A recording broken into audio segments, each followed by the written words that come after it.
Olá. Pronto, ouvindo. Tá, Tudo estou bem, ouvindo. Patrícia? Tudo bem, professor? Tudo. Então tá ótimo. Desculpa a confusão aqui, pai. Acontece. São as tecnologias, né? Já temos algumas pessoas aqui na sala, esperando. Mas nós Boa não tarde estamos ao vivo ainda, né? aos nossos acompanhantes aqui. Mas já estamos ao Esperando vivo lá? Carlos, vamos colocar o Carlos agora. Espera aí, pronto.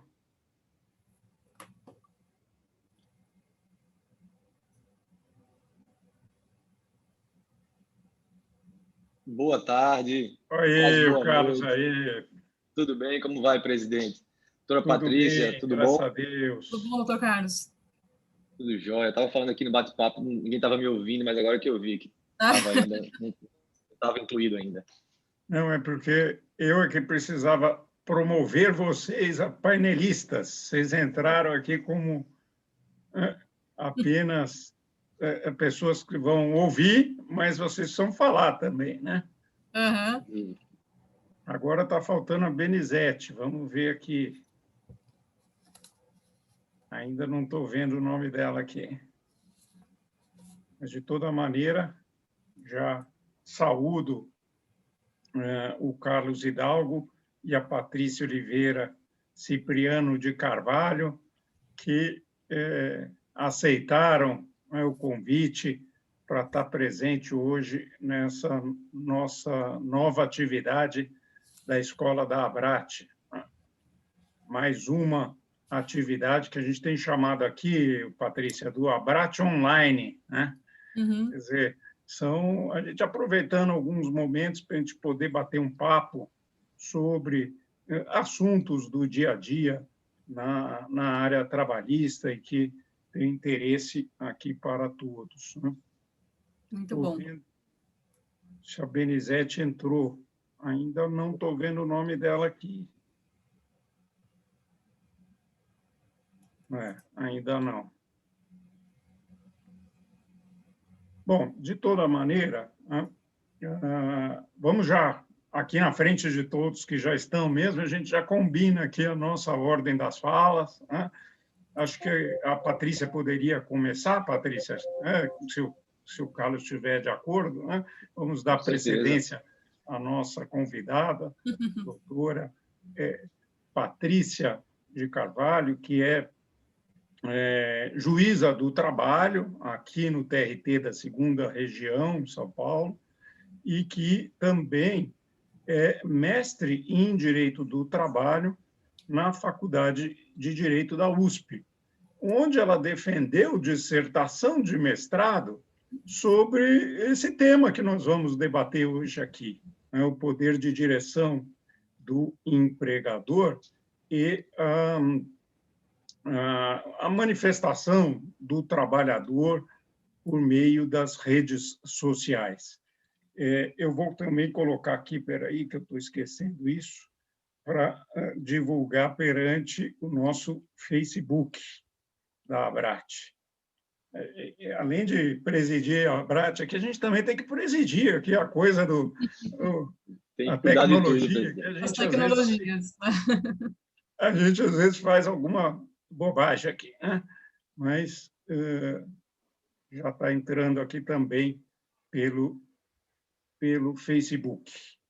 Bom, então, Patrícia e Carlos, é um prazer contar com ambos neste nosso evento de hoje. Mais uma atividade da Escola da Abrat, onde nós temos muita satisfação de poder ter vocês aqui participando desse evento. A ideia é que vocês possam trazer um pouco as considerações e que a gente faça mais ou menos como um bate-papo, né? Uhum.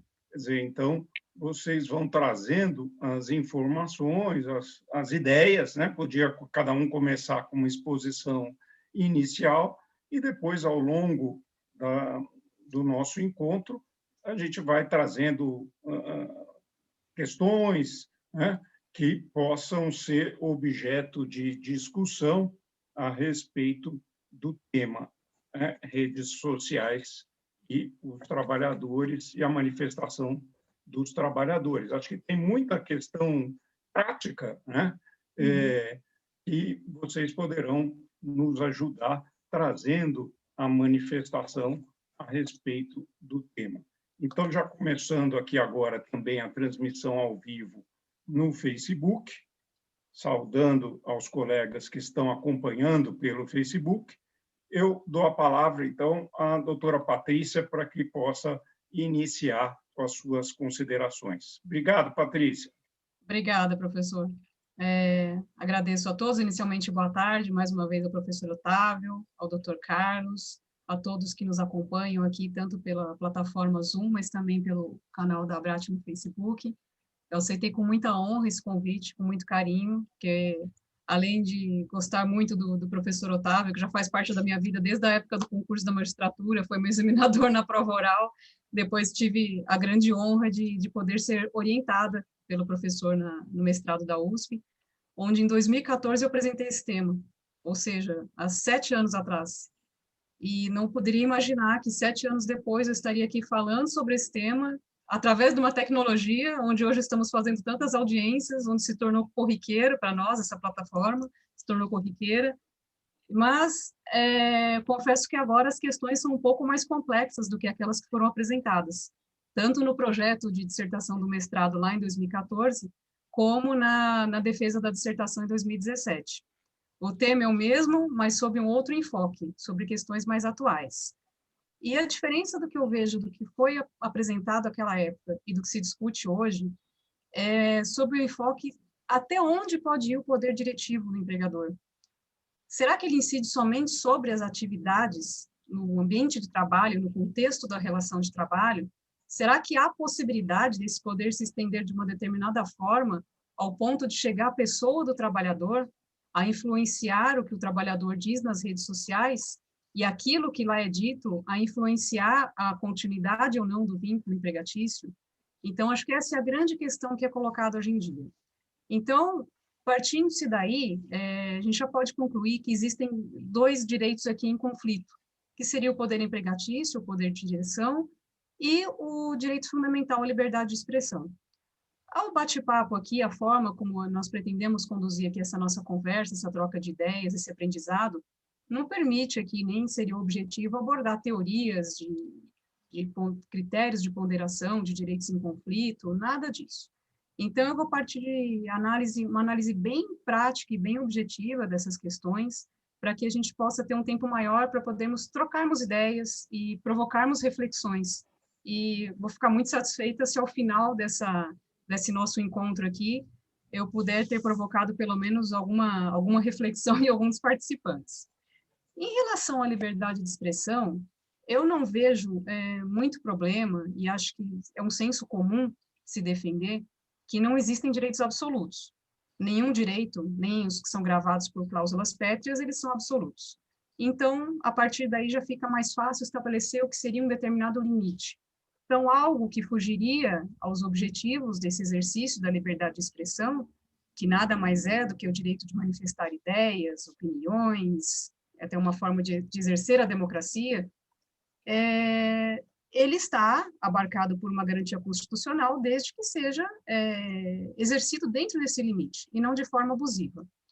Já em relação ao poder empregatício, agora fica a questão de tentar descobrir de uma determinada forma, tentar trazer uma reflexão, se esse poder ele poderia ir além ou não da relação de trabalho, do contexto do ambiente de trabalho. Acho que não é de hoje, também isso não é um fato oculto, todo mundo sabe disso, que as empresas se utilizam das redes sociais para muitos fins, inclusive para monitorar as atividades dos trabalhadores. Muitas e muitas empresas fazem isso. Em termos de processo seletivo, a maioria das empresas, as grandes corporações atuais, elas utilizam nos seus processos seletivos a análise de perfis em redes sociais. Por quê? Por um motivo muito simples. Esses perfis, os nossos perfis nas redes sociais, eles dizem muito mais do que aquilo que a gente imagina que a gente possa dizer. O algoritmo nos define ali de acordo com o que nós colocamos, o que nós curtimos, o que nós nos manifestamos, as palavras de buscas que utilizamos. Aquilo serve para montar um perfil que nem sempre corresponde à realidade da pessoa, mas com base naquilo que a pessoa costuma, aquela prática dela perante o algoritmo, é o que ele define para o mundo exterior. E é isso que as empresas enxergam. E hoje, nenhuma empresa quer ter a sua imagem vinculada a manifestações de cunho racista, a manifestações de cunho misógino, que impliquem em prática de ilícitos, ou em determinados comportamentos que não são mais tolerados pela sociedade. Então, aí começam-se, né, tem início essas questões que nós colocamos aqui. E aí, eu dividiria a questão, o grande enfoque aqui, em dois momentos, em dois grupos. O primeiro seria daqueles atos que são praticados dentro da relação de trabalho, que, de alguma forma, as manifestações dos empregados nas redes sociais, elas demonstram, de forma direta ou indireta, mas inequívoca ainda assim, a identificação do seu empregador.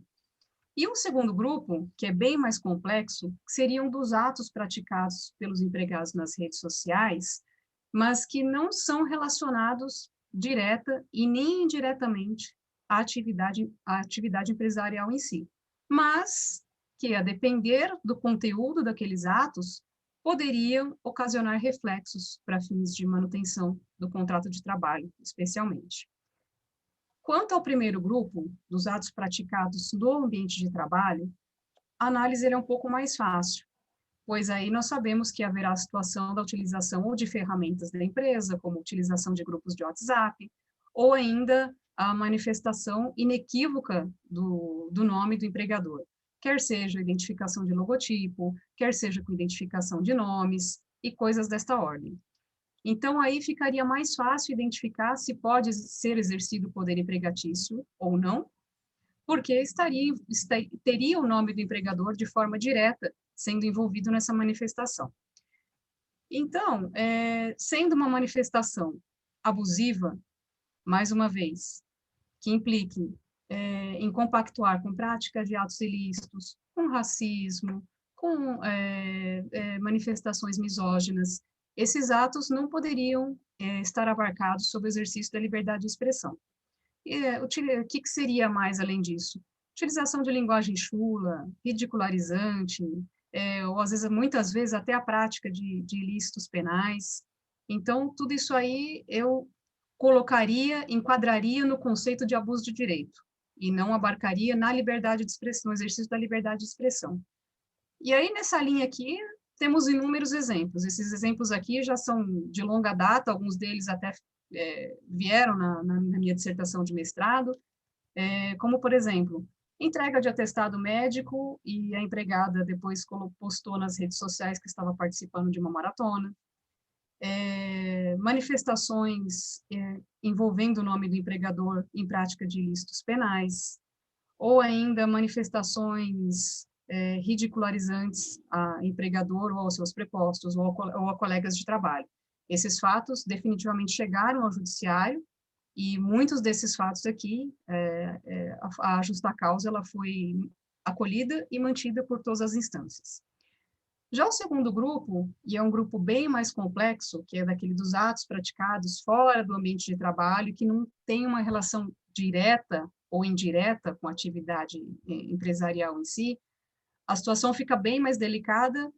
Não encontrei ainda, não me deparei com nenhum caso, não encontrei nenhum julgado que analise essa questão, porque é uma questão muito recente, só que é uma questão que ela tem acontecido cada vez mais.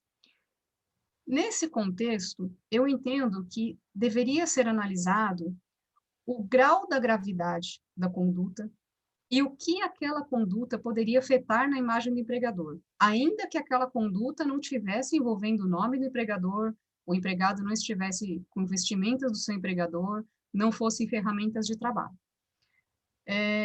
Em tese, os atos praticados fora do ambiente de trabalho, eles, de fato, não dizem respeito ao empregador. São atos da vida privada do trabalhador, o que ele faz na vida privada dele, em tese, não pode acarretar em dano ou em reflexos, especialmente para fins de manutenção do vínculo empregatício.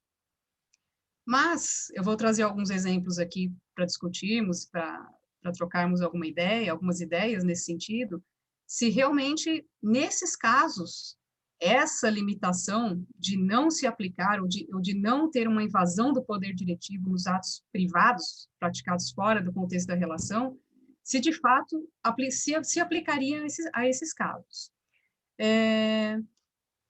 E nesse contexto, eu também faria um parêntese aqui, porque ao mesmo tempo em que no contexto da relação de trabalho, o trabalhador ele não se despe das garantias fundamentais, dos direitos, deveres e garantias fundamentais, não dá para dissociar totalmente também tudo que ele faça fora do ambiente de trabalho e apagar que ele é empregado de uma determinada empresa.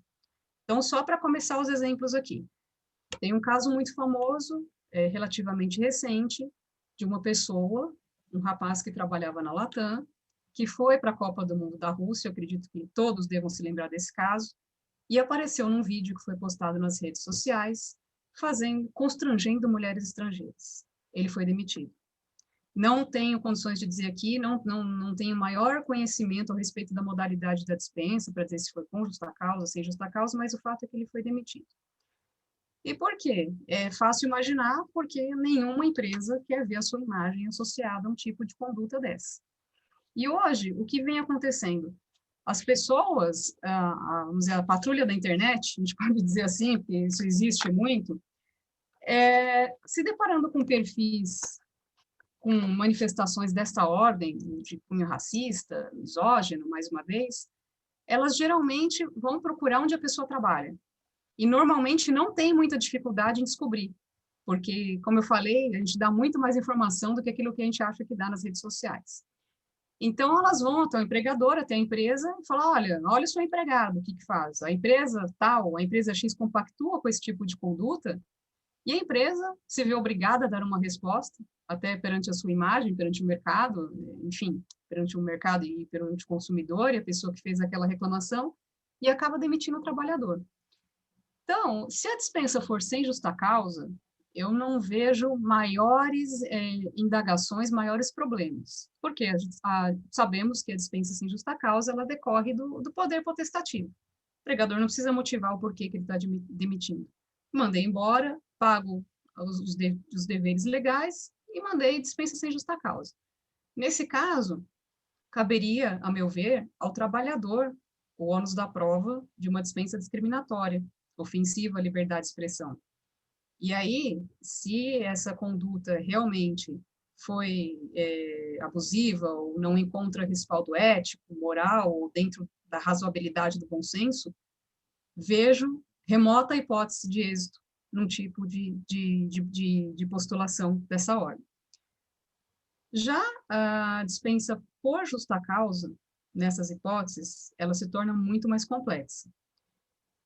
E por quê? Porque, mais uma vez, os atos praticados lá fora, em tese, não dizem respeito. Justa causa exige a tipificação legal. Tem que estar enquadrada aquela hipótese em uma das alíneas do artigo 482. Aí a primeira reflexão que eu vou jogar aqui para discutirmos. A linha K do artigo 482, que fala do ato ofensivo à honra e boa fama do empregador, ela não faz distinção se aquele ato é dentro ou fora do local de trabalho. Então, poderia-se imaginar que uma determinada conduta extremamente grave, nos exemplos que eu vou citar aqui a seguir, poderiam justificar uma justa causa sob esse fundamento? E uma outra hipótese que, em tese, poderia haver um enquadramento de justa causa, seria a expressa previsão em código de ética e conduta da empresa, a respeito da utilização, da forma de manifestação nas redes sociais, ainda que digam respeito à atividade ou conduta privada do trabalhador. Aí exige uma boa regra de compliance, uma boa regra de preventiva, jurídico-preventivo. Nesse caso, ficaria, ao meu ver, mais fácil de enquadrar uma conduta, aí até perante a linha H, um ato de indisciplina, caso haja esse código de ética, esse código de conduta da empresa. E aí os exemplos que eu vou trazer aqui, para refletirmos, parecem grotescos, e não só parecem mentira, mas eles aconteceram de verdade. Nos Estados Unidos, por exemplo, um atendente de serviço de móvel de emergência que publicou comentários racistas no seu perfil pessoal, também seria uma relação com o nome do seu empregador, não estava identificado, mas fazendo comparações das pessoas negras com animais. Um outro exemplo, agora vindo para o Brasil, um professor de uma instituição pública que foi demitido porque ele fez comentários desabonadores do prefeito da cidade do Rio de Janeiro, também em seu perfil privado. Um estudante, estagiário do escritório de advocacia, que também publicou vídeos no seu perfil, nas suas redes sociais, de cunho privado, com uma arma na mão, dizendo que, abre aspas, mataria vagabundos com camiseta vermelha e toda negraiada. E, por fim, um exemplo muito recente, aconteceu dias atrás, uma enfermeira no Espírito Santo, que também gravou e divulgou um vídeo no seu perfil nas redes sociais, fazendo severas críticas à vacinação. Ela tinha acabado de ser vacinada, e aí entrou numa questão política, toda essa politização, esse momento absurdo que vivemos hoje, mas começou numa manifestação política, e falando que ela tomou a vacina, mostrando lá a carteirinha de vacinação, que ela só tomou a vacina porque ela quer viajar, que ela não acredita em nada daquilo, que essa vacina com eficácia de 50% é a mesma coisa que tomar água, foi demitida. Então, essas são as breves considerações e alguns exemplos que eu trouxe aqui, que eu acho válidos para que a gente possa refletir sobre esse tema que continua sendo tão atual, e espero que podemos ter aqui um debate bem produtivo a respeito dessas questões. Passo a palavra, então, devolvo a palavra ao professor Otávio. Muito obrigado, Patrícia.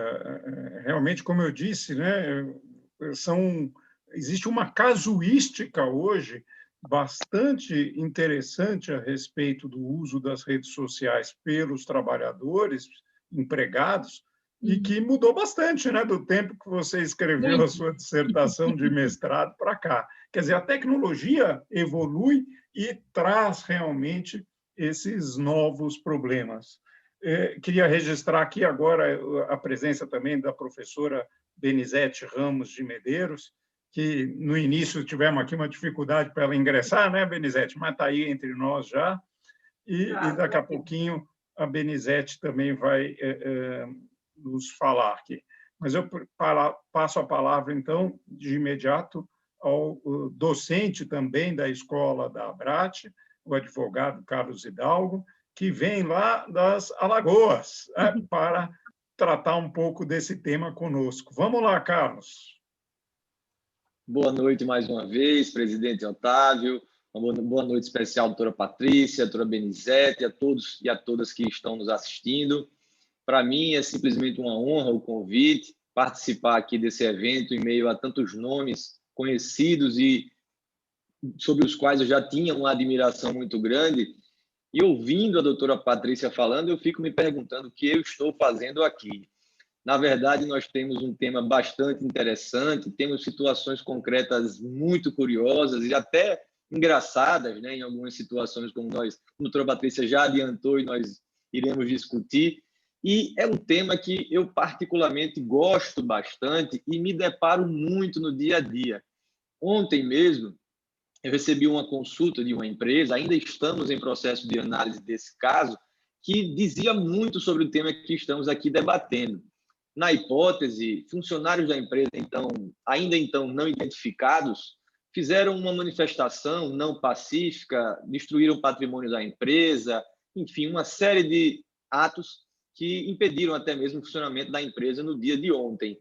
E até então não se sabia quem eram as pessoas, as câmeras não pegavam as identificações. E aí perguntei, já olharam o Facebook, já olharam o Instagram? E na hora que consultaram, tudo que a gente precisava saber estava nas redes sociais dos próprios empregados infratores, assim chamando. Aqueles que dilapidaram o patrimônio da empresa, aqueles que premeditaram alguns ataques ao patrimônio da empresa, postaram vídeos e mensagens antes, durante e depois do ato que eles cometeram. Então, as redes sociais realmente estão presentes no nosso dia a dia. Cada vez mais o direito do trabalho tem que se debruçar sobre essas situações. E, como sempre, o direito do trabalho é muito dinâmico, ele não fica parado. Nós não gostamos de nada parado, nós que atuamos no direito do trabalho. E as redes sociais estão aí para mostrar que nós podemos e devemos sim utilizá-las. E, logicamente, como tudo que, eu não diria novo, mas as situações são sim novas, traz uma certa desconfiança, tanto para os empregados quanto para os empregadores. E nós chegamos sempre, como a doutora Patrícia bem pontuou, naquela discussão sobre liberdade de expressão, poder do empregador de aplicar punições, poder diretivo, poder fiscalizatório, e temos que analisar com muita cautela os casos concretos. Para nós, operadores do direito, já é uma dificuldade muito grande analisarmos e termos um consenso sobre situações fáticas que poderiam ou não se enquadrar como uma conduta passível de punição, até mesmo chegando eventualmente a uma demissão por justa causa. Então, imaginemos os empregadores que não têm esse conhecimento jurídico, que muitas vezes não possuem um corpo jurídico interno e têm que se valer da consultoria dos advogados. E eu costumo dizer a todos os clientes que quem inventou aquela frase contra fatos não há argumentos, certamente não foi um advogado, porque contra fatos há vários argumentos e nós estamos discutindo sempre vários argumentos em cima de situações fáticas. Nós temos que ter muito cuidado. A liberdade de expressão é algo que deve ser elevado sempre a um patamar máximo de respeito, mas há limites também que devem ser estipulados, que devem ser analisados, que devem ser cuidadosamente aplicados para garantir a harmonia daquela relação de emprego. Realmente é uma situação que nós temos que dividir entre aqueles atos praticados dentro do ambiente de trabalho e aqueles atos praticados fora do ambiente de trabalho. Apesar de que, em várias e várias situações, o ambiente de trabalho ele termina saindo de dentro da sede da empresa e abarcando toda a realidade da vida cotidiana do empregado, a depender da sua função, a depender das características das suas atividades. E o que nós vemos muitas vezes em casos práticos, em situações absurdas, é uma tentativa do empregador, por meio desse controle, dessa fiscalização das redes sociais, que termina controlando a mente do empregado, assim dizendo. O empregador não mais dispõe apenas da força de trabalho do empregado, mas muitas vezes ele termina cuidando da sua ideologia, da sua forma de pensar, da sua forma de agir, de se expressar. Então, isso também tem que ser analisado com muita cautela. O empregado termina, muitas vezes, na maioria esmagadora das vezes, pela própria hipossuficiência, pela dependência econômica, se sujeitando a certos regramentos totalmente abusivos. Situações em que alguns empregados até se conformam com a chamada meia cidadania, já que eles não podem se expressar livremente, não podem expressar as suas opiniões, tanto dentro da empresa como também nas redes sociais. E isso ficou muito mais dinâmico, porque antigamente, quando se dizia, quando se propagava algum tipo de ofensa contra o empregador, daqui que isso fosse ser apurado, confirmado e que você tivesse a certeza da autoria daquele fato, muita coisa poderia acontecer. Hoje, se o empregado posta qualquer coisa, não dá mais tempo de apagar. Sempre tem alguém ali dando um print, sempre tem alguém gravando, e essa conduta será examinada e certamente será muito mais fácil de analisar as nuances daquele caso concreto. Então, eu me preocupo muito, enquanto advogado, com a análise que o empregador faz dessas condutas pela subjetividade.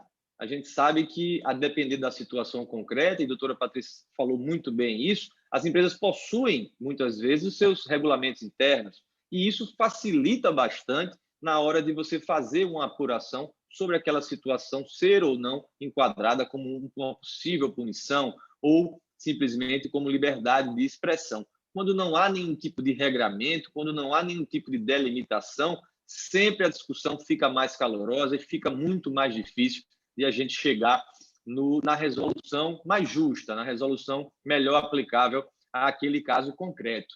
E eu trago um exemplo também de uma situação que, para mim, é muito curiosa, que aconteceu através de uma rede social, mas, em tese, nunca se imaginaria que isso pudesse ser passível de algum tipo de punição. O exemplo é o seguinte: o funcionário ele fez uma postagem em sua rede social, em um momento de lazer, fumando um cigarro comum, até então, sem nenhum tipo de problema.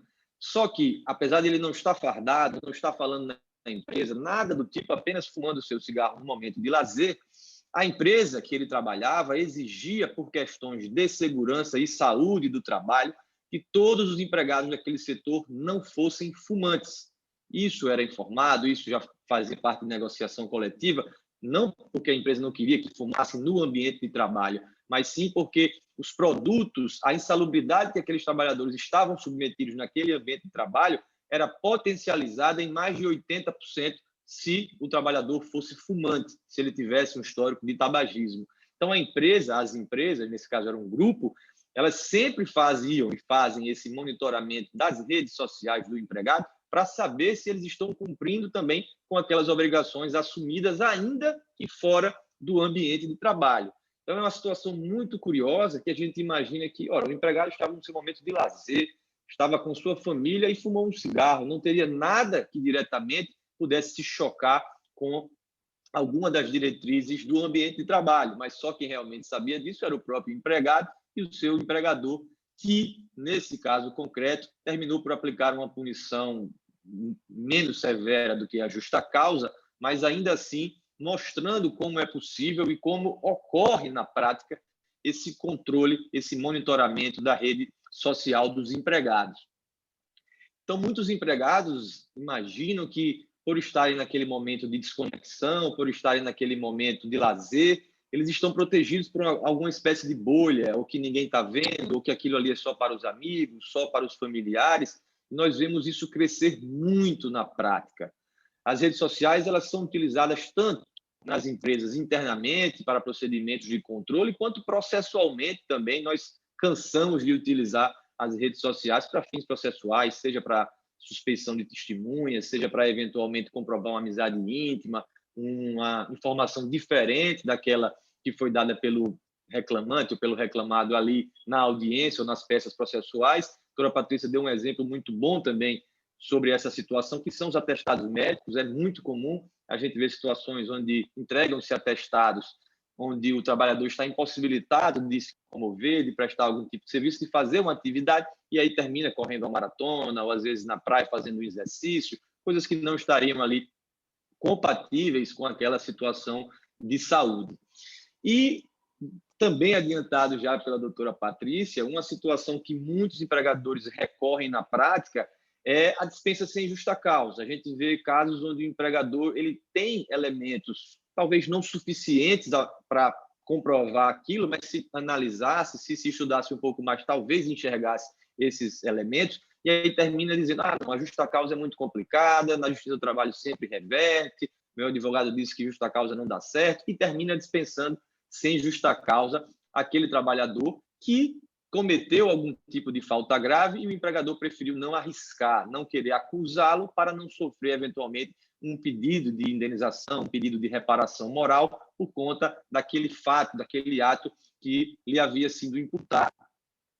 E aí eu deixo também a reflexão sobre essa situação, porque é muito difícil, é quase impossível, numa dispensa sem justa causa, o empregado, não é impossível, mas realmente é muito difícil, o empregado comprovar essa dispensa discriminatória, o empregado comprovar que foi dispensado sem justa causa, e o empregador tem todo o poder de fazer isso sem precisar dar ao empregado nenhum tipo de satisfação, pelo menos essa é a regra geral, e o empregado fica naquela situação muito complexa para fazer essa prova da dispensa discriminatória. E aí o que nós vemos muito acontecendo também na prática é a chamada e conhecida, logicamente, inversão do ônus da prova, onde o empregado noticia que foi vítima de algum tipo de discriminação e pede que a empresa seja intimada, que ela seja provocada a se manifestar e justificar, ainda que se tratando de uma demissão sem justa causa, o porquê da demissão daquele trabalhador.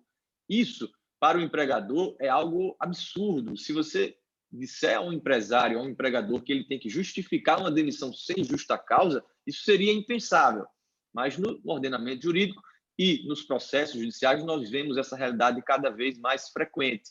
Pedido do reclamante para que se inverta o ônus da prova e, ainda que se tratando de uma dispensa sem justa causa, a empresa apresente a justificativa do porquê que não é verdade aquilo que o empregado está falando e o porquê da demissão ter ocorrido naquele momento.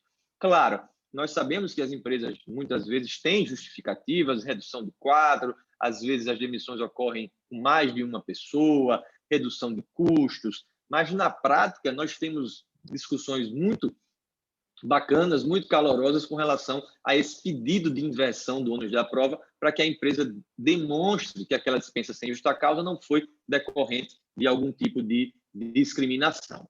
Então, nós temos situações diversas no ambiente de trabalho e, utilizando e trazendo aqui para o nosso tema da rede social, tivemos um caso há pouco tempo, onde um vendedor de uma loja aqui em Maceió, em Alagoas, ele simplesmente pegou o seu Instagram na loja, sentado, e todo cliente que ele achava, de alguma forma, que ele achava feio, achava gordo, achava magro, enfim, qualquer tipo de característica que ele achasse que podia ridicularizar aquele cliente, ele simplesmente fazia um vídeo, um stories no seu Instagram, postava, olha só que cliente, cara de pobre, não pode comprar nada, olha só esse daqui, ridicularizando os clientes. Isso se passou por muito tempo, porque a empresa não fazia esse controle, não tinha nenhum tipo de sistema que monitorasse a rede social do empregado, e quando isso foi descoberto, já há mais de 4, 5 meses que vários clientes haviam sido vítimas de ridicularização. Então, além de ser bastante oportuno, eu acho muito importante que as empresas tenham esse cuidado, mas também exerçam esse direito de fazer uma espécie de monitoramento. Claro, o direito à punição, o direito à demissão, nós iremos analisar e vamos discutir de acordo com o caso concreto. Mas é muito importante que as empresas façam esse monitoramento e utilizem, sem nenhum tipo de abuso, dessa possibilidade de trazer a rede social, não só da empresa, mas também do empregado, para o contexto do ambiente de trabalho e saber se isso, de alguma forma, está impactando negativamente naquela realidade. Eu passo a palavra de volta ao presidente, doutor Otávio, para que a gente possa avançar. Não sei se a gente faz um bate-papo, abre para perguntas, ou se deixar falar, a gente vai ficar aqui até 7 horas. Eu posso continuar falando, eu fico preocupado sempre com o tempo, mas me perdoe, presidente, o senhor é quem manda. Eu acho, Carlos, podemos fazer aqui passar a palavra primeiro aqui para a Benizete. Acho que a Benizete faz um meio campo aqui agora, a mediação, e, na sequência, a gente devolve para vocês fazerem as suas manifestações. Tá bem? Vamos lá, Benizete? Perfeito. Deixa eu ver se eu abri meu microfone. Estão me ouvindo? Está me ouvindo, Otávio? Otávio, está me ouvindo? Sim, estamos ouvindo. Ótimo, ok. Bom, essa é a pergunta que nunca quer calar em nenhuma reunião, né? O tema é extremamente importante, sobretudo nesses momentos aí que nós estamos remodelando o mundo do trabalho. O mundo do trabalho está sendo remodelado nas suas diversas perspectivas. E, com relação a essa temática, eu sempre defendi nas aulas, nos textos, que as redes sociais elas têm que ser usadas num contexto com muito zelo, muito cuidado. Esse é o primeiro ponto. Seja empregado, seja uma pessoa que não é empregada, seja um profissional, seja um advogado, seja um médico, seja um empresário. Esse é o primeiro, é um ponto de partida. A questão que eu acho que a sociologia ela vai tratar, já tem textos sobre isso. Como usar as redes sociais sem comprometer a sua imagem. Eu acho que essa é a primeira perspectiva que deve perpassar aí no âmbito da sociologia. Bom, claro que a gente não tem resposta pronta. O que nós usamos? Eu gosto muito dos princípios e gosto muito das obrigações. Qual é a primeira obrigação do empregador? Dar trabalho e pagar salário. Dentro dessas obrigações de dar trabalho e pagar salário, elas decorrem aí do poder de direção do artigo 2º da CLT, que se desdobra em 3 outros poderes, de organizar, de punir e de fiscalizar. Na perspectiva da fiscalização, inclui não só a conduta do empregado de forma física, presencial, no que diz respeito à condução das suas atividades, mas também como ele se posta enquanto empregado fora do ambiente do trabalho ou relacionado a algum conteúdo, algum tema do ambiente de trabalho. Eu acho que isso é uma análise que precisa ser feita. por outro lado, duas obrigações fundamentais do empregado, que é trabalhar com boa-fé. Boa-fé, diligência, etc, etc. Essas duas obrigações que são sinalagmáticas, que são obrigações recíprocas e contrárias, me parece, meu presidente Otávio, que queria se passar por mim no início, me parece, e meus caros aí, Patrícia e Carlos, que muito me honra partilhar dessa mesa, eu já inverti para não ficar aquela coisa maçante, eu já entrei falando e agora eu faço uma reverência ao meu presidente Otávio, à minha presidente Carla Patrícia, da escola, e aos meus colegas de mesa virtual, para dizer que eu acho que qualquer debate que venhamos fazer, a jurisprudência ela está aí nesse caldeirão borbulhante, precisamos passar por esses dois poderes do empregado e do empregador. Na perspectiva, obviamente, daquela, não só da doutrina, saindo da doutrina, mas para a legislação imposta e posta, que é o artigo 2º da CLT. Bom, o limite desse poder que não ofereça uma invasão da privacidade, da intimidade e da liberdade de se expressar, é que me parece que é o grande debate de hoje, porque o demais nós já sabemos. Mas aí eu vou jogar a bola para os meus colegas, que são efetivamente os palestrantes, para dizer o seguinte: nós vivemos um momento de compliance. Então, a empresa ela precisa ter uma imagem, ela precisa cuidar do que ela faz, de uma imagem. E de que se constitui uma empresa? Ela se constitui do capital humano, os empregados, e do capital material, do acervo, da imagem do seu produto. E nessa linha aí de condução, nesse avanço aí, nessa responsabilidade social da empresa, essa responsabilidade social ela não se enquadra somente em relação ao externo, mas ao capital humano que oferece para o exterior todo um trabalho, toda uma mão de obra e toda uma imagem. Eu acho que eu não sou a palestrante, então eu vou ficar com essas colocações aí como jogando a bola para vocês aí, para fazer esse debate. Patrícia, quer começar? Vamos lá. Vamos lá. Tentar aqui, né, falar alguma coisa a respeito das brilhantes ponderações que foram feitas, tanto pelo Dr. Carlos quanto pela doutora Benizete. E parece um paradoxo, mas não é, mas começando pelo final, pela última pergunta e pela última colocação da doutora Benizete, essa questão e realmente é algo muito preocupante, é o que as empresas estão olhando hoje, é a imagem perante o mercado, é a imagem perante o consumidor, perante a mídia, tudo isso, principalmente as grandes corporações, têm uma preocupação imensa hoje em dia de não ter nenhum desvio de conduta. Como eu coloquei aqui no início, hoje qualquer coisa que se faz, chega lá na ouvidoria da empresa, e através das redes sociais é possível descobrir tudo. O Dr. Carlos falou aí no início, né, do primeiro exemplo que ele deu, ocorrido acho que ontem, ele citou, que foi só pesquisar as redes sociais que estava tudo lá. Porque hoje as pessoas, elas não se contentam só em fazer, elas têm que mostrar, tem uma necessidade enorme de exibir o que elas estão fazendo, para ganhar aplausos, para ganhar likes, para todo mundo compactuar, para todo mundo dizer que a pessoa realmente ela é a melhor pessoa do mundo, porque fez aquilo, porque ela é muito corajosa. Então, hoje, se quiser descobrir, está lá.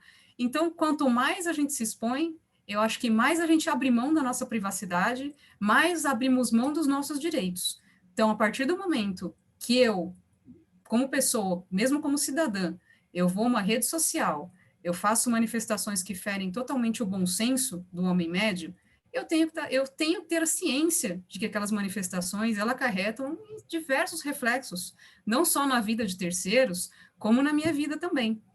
E aí vem um ponto muito importante também que a doutora Benizete falou, que acho que é essa questão até da sociologia, que envolve uma educação digital, As coisas foram acontecendo de uma determinada maneira e as pessoas foram fazendo cada vez mais, se expondo, publicando, envolvendo o nome de outros, se expondo demasiadamente na internet, sem a preocupação, sem regras de ética, de bom senso.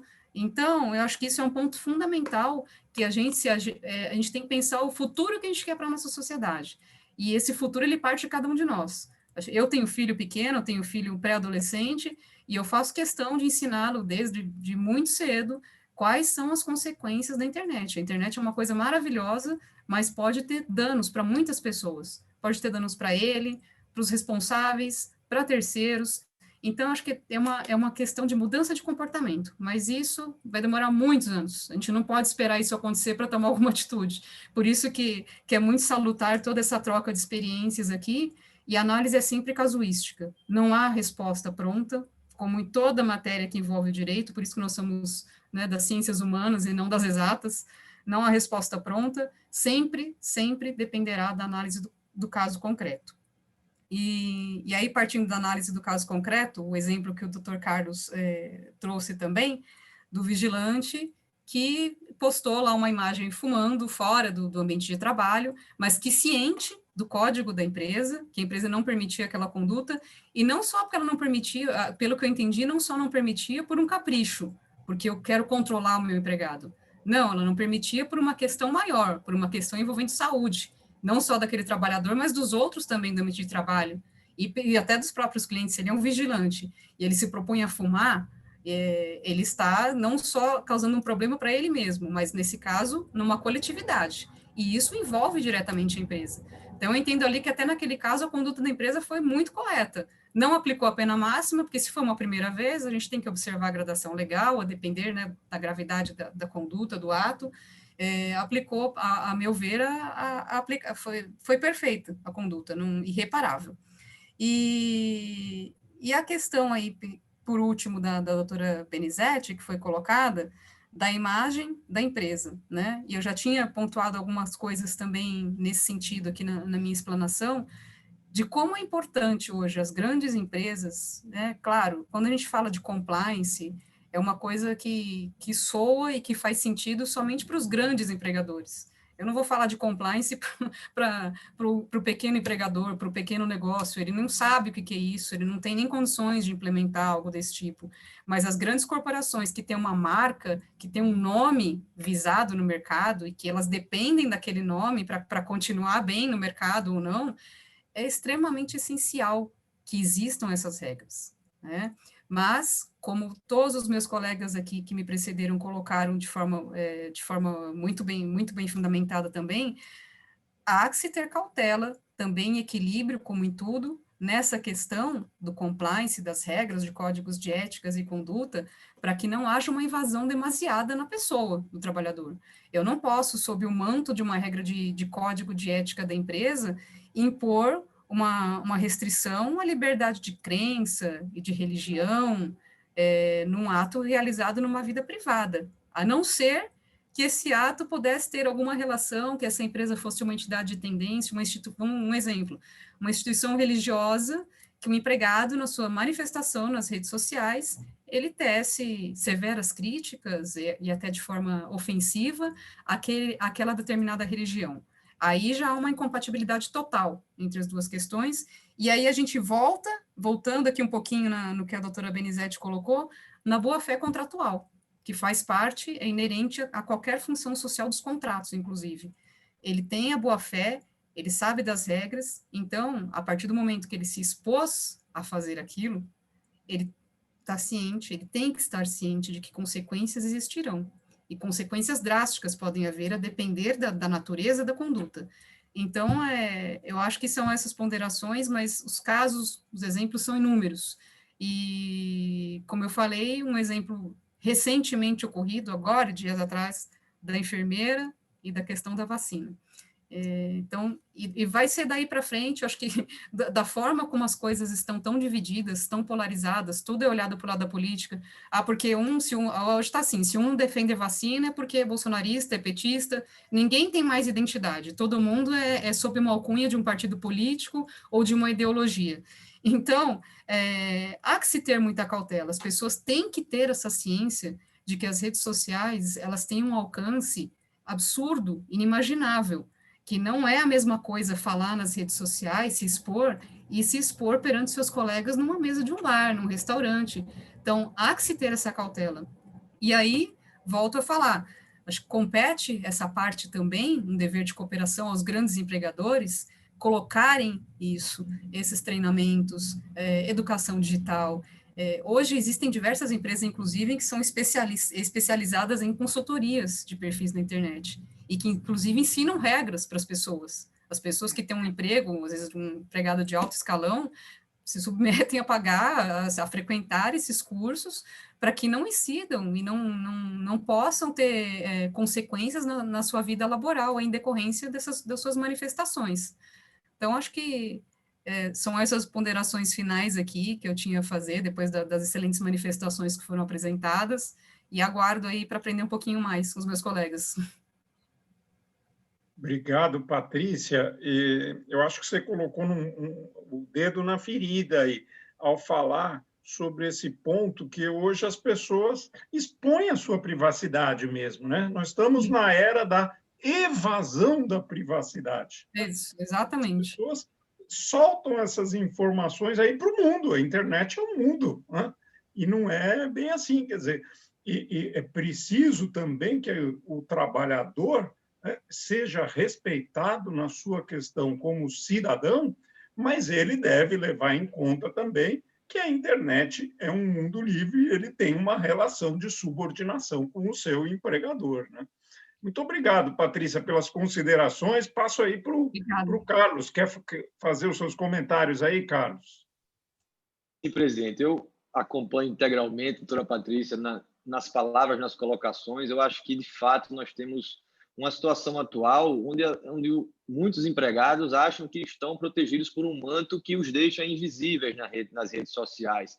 Que você pode postar qualquer coisa e isso não vai repercutir na esfera do seu contrato de trabalho. Eu, particularmente, acho que os últimos acontecimentos, as últimas eleições, as redes sociais cresceram muito nessa forma de divulgação de mensagens, seja qual for o conteúdo, e trouxe essa ideia de muitas pessoas, e aí, antes de serem empregados, de cidadãos, de fazerem postagens aleatórias, criticando severamente candidatos, partidos, ideologias, e ninguém tomaria nenhum tipo de providência, porque o partido político, as pessoas atingidas não pararam para monitorar quem estão ali, quem está falando mal, quem está falando bem. E isso veio para a relação de trabalho sobre essa mesma ótica. Ora, eu posso falar aqui o que eu quiser, não estou falando diretamente para ninguém, estou colocando no meu Facebook, no Instagram, só quem tem acesso são os meus amigos ou quem eu quero que tenha acesso, e os próprios amigos, ou às vezes os não amigos ou os infiltrados, terminam obtendo essas informações, repassando essas informações. E, como eu disse, uma vez postado, não adianta apagar, é muito rápido. Alguém já tirou o print, alguém já tirou a foto, alguém já mandou para o RH da empresa. Essa preocupação que eu acho que os empregados devem ter também. E, claro, a gente está falando daqueles empregados que tenham esse tipo de discernimento, tenham esse tipo de cuidado e devem respeitar também essas regras fora do ambiente de trabalho. O regulamento interno, a forma que a empresa tem de cientificar, uma das formas, lógico, de cientificar os empregados sobre as suas regras de conduta, eu acredito que isso deve ser muito mais explorado. Logicamente, o compliance ele não vai chegar para aquelas empresas pequenas, para o microempresário, ele realmente vai abarcar as grandes empresas, mas o regulamento interno, às vezes no próprio contrato de trabalho, há a possibilidade de serem colocadas ali normas de conduta que possam servir como um manual, uma base, para que o empregado tenha ciência do que ele pode e o que ele não pode fazer, pelo menos de uma forma mais objetiva. Claro, não há como, e não seria essa a intenção, prever todas as situações possíveis que o empregado pode falar ou não pode falar, mas coisas simples como utilização da logomarca da empresa, críticas diretas em redes sociais aos empregadores, informações falsas postadas em nome da empresa, Coisas que parecem simples, mas para muitos empregados não são.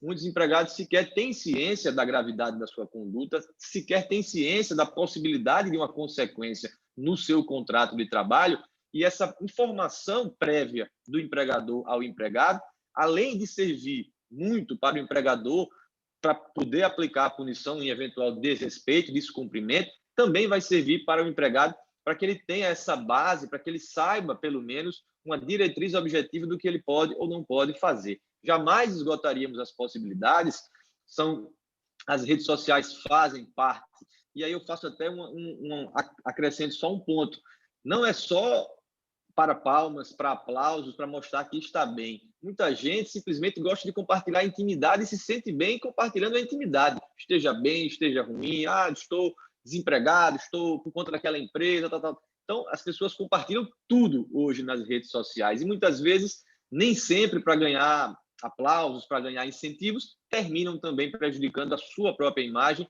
e, por consequência, direta ou indiretamente, a imagem do seu empregador. Então, objetividade nesses regulamentos internos, nessas normas contratuais que vão delimitar a forma de utilização ou os limites de utilização da logomarca, do nome da empresa nas redes sociais, eu acredito que seja de suma importância, principalmente para aquelas pequenas empresas que não têm condições de ter uma equipe de compliance, de ter um estudo um pouco mais aprofundado sobre aqueles temas. Eu espero ter falado correto o termo compliance, já fizeram até uma pergunta aqui no chat como era a pronúncia correta de compliance, mas estou seguindo a doutora Patrícia, espero que esteja falando da forma correta. Então, nós devemos ter muito cuidado com isso.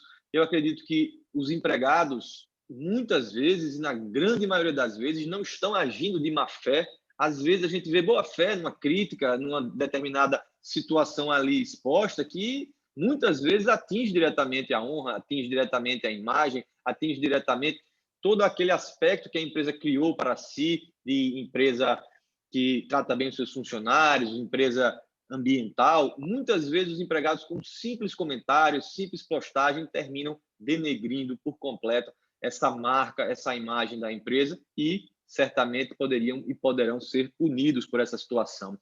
Só fazendo uma colocação, doutora Patrícia, naquele exemplo do funcionário fumando, ele estava fumando fora do ambiente de trabalho, na casa dele, mas era uma condição para ser empregado daquele setor da empresa que não fosse fumante, porque a insalubridade contida ali maximizava em 80% o risco de diagnóstico de câncer.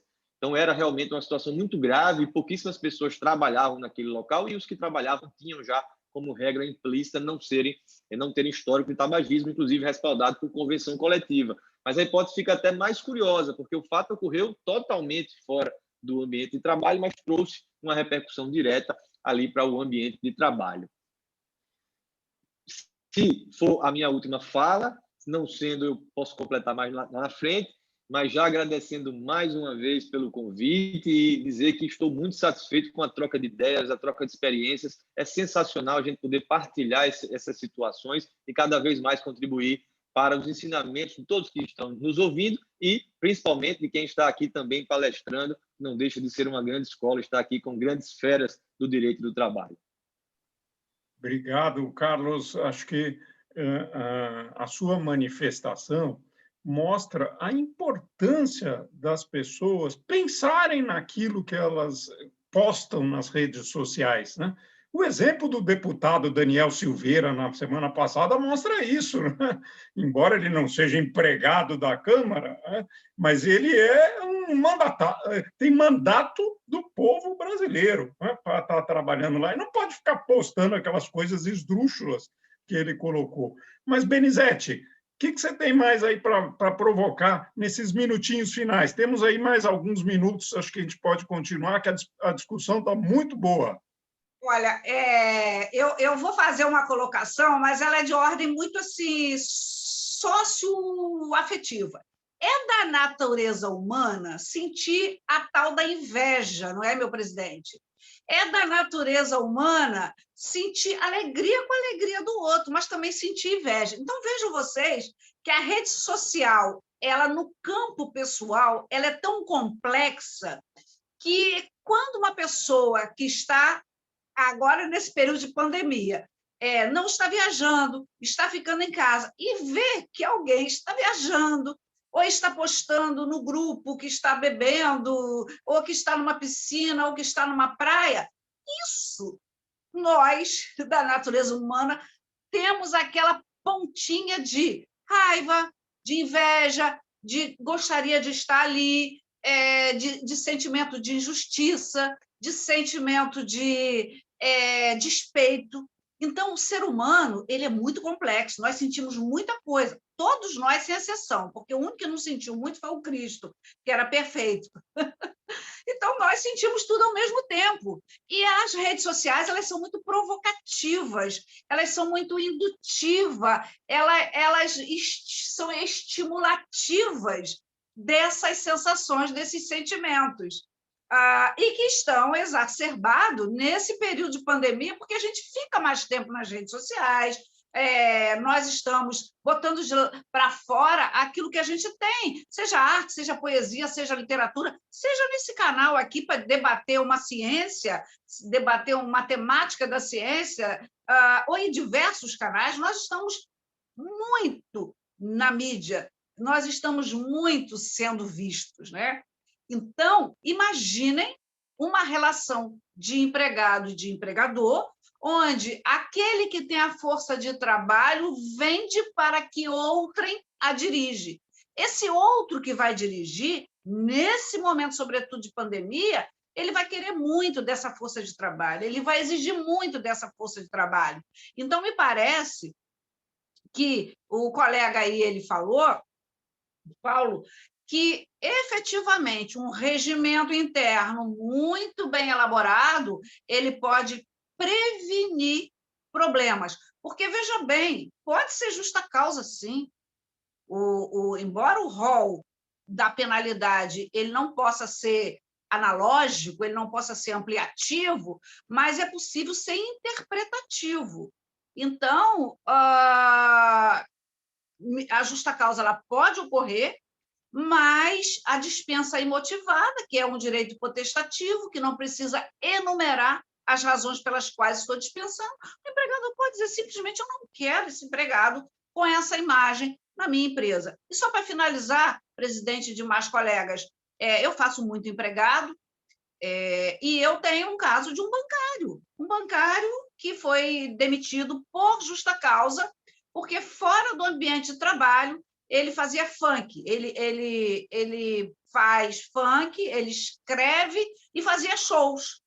E como muito bem vocês sabem, eu estou aprendendo bastante nessas redes sociais, as danças do funk elas são muito provocativas. Então, ele fazia o showzinho dele lá, às vezes em casamento, às vezes, enfim, num grupo de amigos, com duas mulheres. Obviamente que essas mulheres estavam seminuas, com os atributos que eu, obviamente, não os tenho mais, e acho que, aliás, eu acho que eu nunca tive, à exceção dos cabelos caracolados e meu presidente com cabelo preto, que eu achei uma foto há 25 anos, nós dois numa mesa da Amatra 1, o senhor tinha seus cabelos pretos, e os meus muito encaracolados, um estilo aí meio do resíduo riponga, que eu não vivi à época, mas eu acho que eu quis viver depois. Então, tornando essa live assim engraçada, brincadeira, coisa, mas para dizer que esse meu cliente ele foi dispensado por justa causa, porque ele ficava numa live, ele ficava fazendo shows ao vivo, não era o período da pandemia, num funk com uma letra provocativa, com duas mulheres dançando em torno dele, os senhores podem imaginar que tipo de dancinha, e ele foi mandado embora por justa causa por causa disso. Obviamente que, como ele é meu cliente, eu estou dizendo que a empresa, o banco, não tinha uma norma de conduta dizendo que ele não podia fazer dancinha de funk provocativa com mulheres rebolando o bumbum em torno dele. Então, fica aí a dica. É isso. Era esse final aí que eu gostaria de colocar. Muito bom. Perfeito, Benizete. Estou vendo aqui que a Cíntia Santos Braga está colocando uma manifestação no nosso chat de que a compliance se aplica também para pequenas, microempresas, né? É verdade. E passo, então, a palavra agora aqui para as considerações finais, né? Então, Patrícia, tem aí o tempo para você fazer o seu encerramento, agradecendo vivamente a sua participação. E olha como foi bom você vir falar sobre um tema que você escreveu a dissertação de mestrado e que a gente... Uma tese, sabe, gente, uma pesquisa que a gente faz, ela nunca sai da gente. Ela continua o resto da vida. Então, é lógico que a Patrícia continua acompanhando. Nunca é estanque, né, professor? Nunca é estanque. A gente diz para os alunos da gente de mestrado que agora vamos avançar para o doutorado, porque agora já mudou muita coisa. Vamos lá, Patrícia, suas considerações finais. Bom, aqui para concluir, eu só tenho realmente a agradecer. Foi pena que passou muito rápido, acho que a gente teria muito para falar ainda, todos seriam experiências até divertidas num certo ponto, né? É fácil falar divertido quando não é com a gente, mas acabam sendo divertidas de fato e acabam descontraindo também o tema, que é um tema pesado também, né? De se estabelecer esses limites, ter muito cuidado para que essas regras de compliance, essas regras, esses códigos de ética não sejam tão invasivos, mas sim que apenas prevejam regramentos gerais a respeito da não utilização do nome do empregador, se é uma empresa de tendência, uma empresa de um determinado segmento, que estabeleça regras ou dê orientações aos seus empregados quanto a essas exposições demasiadas em redes sociais, porque hoje em dia todo mundo está sujeito a críticas e arcar com as consequências do que ali são colocados nos seus perfis nas redes sociais. Juízes têm regulamento próprio, inclusive em relação a isso, até já chamaram de lei da mordaça, eu não concordo muito com isso, mas não vou nem entrar nesse aspecto da atividade da magistratura, mas tem um regulamento muito claro do CNJ a respeito do que pode e do que não pode fazer, até em decorrência da função da magistratura, que tem que ser uma atividade imparcial, com representante do Estado. Então, eu acho que a linha ficaria, eu daria um segmento por aí. A necessidade de evoluirmos nesses debates, a necessidade de termos uma maior preocupação nessa questão da educação digital, das regras de código, de ética, de bom senso, nas manifestações na internet, porque o que ali está vai para o mundo, o que ali está não se apaga, nunca mais alguém daqui a 50 anos, se pesquisar, vai achar alguma coisa. Agora, então, que a STF já falou que não tem direito ao esquecimento, menos ainda, né? Então, sempre, uma vez ali colocado, não tem mais como esquecer. E o doutor Carlos falou também, alguém que está no grupo, é amigo, mas não é amigo, está lá só, de repente só para ver o que está acontecendo, pega, manda aquela mensagem para o empregador, ou mesmo pessoas que estão de fora, estão ali numa discussão na internet, não gostou do que o outro falou, vai lá, bate na empresa, fala, olha o que o seu empregado está falando, a empresa compactua com isso aqui, a empresa não vai fazer nada. Então, a regra é bom senso, como tudo. E hoje acho que falta muito bom senso. As pessoas esqueceram completamente dessa regra tão básica de convivência. Então, mais uma vez agradeço, espero aí que existam outras oportunidades. Gostei muito, foi uma honra dividir aqui essa troca de ideia com todos. Muito obrigada. Honra foi nossa. Carlos, suas considerações finais. Presidente, mais uma vez, obrigado pelo convite. Não vou ficar falando isso toda hora para não ficar mais repetitivo ainda, mas acredito que a experiência tenha sido muito boa. A gente teve uma interação muito positiva também do pessoal que está nos assistindo. Essa troca de experiências, repito, é fantástica. Nós aprendemos muito com as opiniões, com as situações concretas, com aquilo que é trazido no dia a dia de outros profissionais. A doutora Benizete, que milita muito mais na parte do empregado, a doutora Patrícia aqui como juíza. É muito bom a gente ter essa troca de informações com até, eu não diria, pensamentos diferentes. A gente aqui terminou que, no final das contas, meio que concluiu da mesma forma a necessidade de se estabelecer uma regra de conduta mais objetiva, a necessidade de se positivar um pouco mais algumas situações para que os empregados possam se pautar e não cometerem equívocos sem saber que aquilo é um equívoco, que aquilo é proibido, que aquilo, de alguma forma, vai impactar negativamente no seu contrato de trabalho. E, de fato, eu vejo uma ideia muito produtiva, que já existe em muitos municípios, estados do Brasil afora, é a obrigatoriedade de licitação do ente público para empresas que tenham programas de compliance. Mesmo as pequenas e médias empresas, se houver a obrigação e aí para contratar com um ente público, certamente vão correr para regularizar o seu ambiente de trabalho, para poder implantar esse processo, esse sistema de compliance de uma forma geral.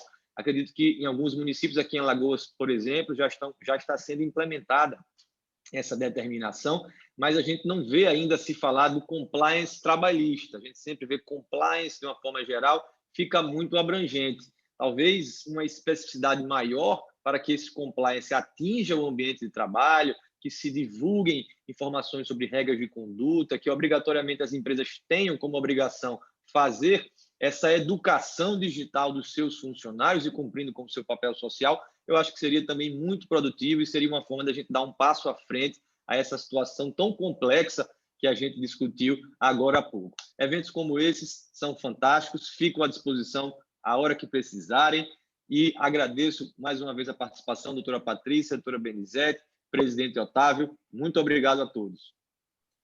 Nós é que agradecemos, Carlos. Então, Benizete, agora, por favor, faça as honras da casa em nome da Escola da Abrat e encerre aí o nosso evento.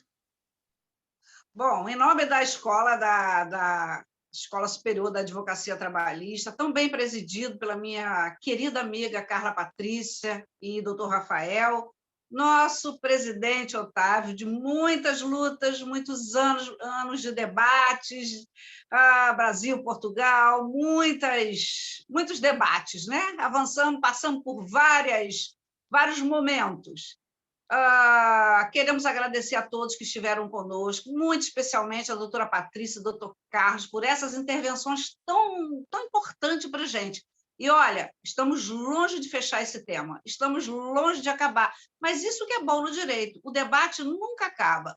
A todos, muitíssimo obrigado. A Escola Superior da Advocacia Trabalhista está mantendo agora o tema Abrat Online, né? Não é mais live, Abrat Online, trazendo sempre temas atuais. Nos acompanhe nas redes sociais, que vocês vão sempre ter muito ganho nesses debates com esses palestrantes ilustres. Muito obrigada a todos. Meu presidente Otávio, muito prazer de estar nessa mesa contigo novamente. Doutora Patrícia e doutor Carlos, até a próxima.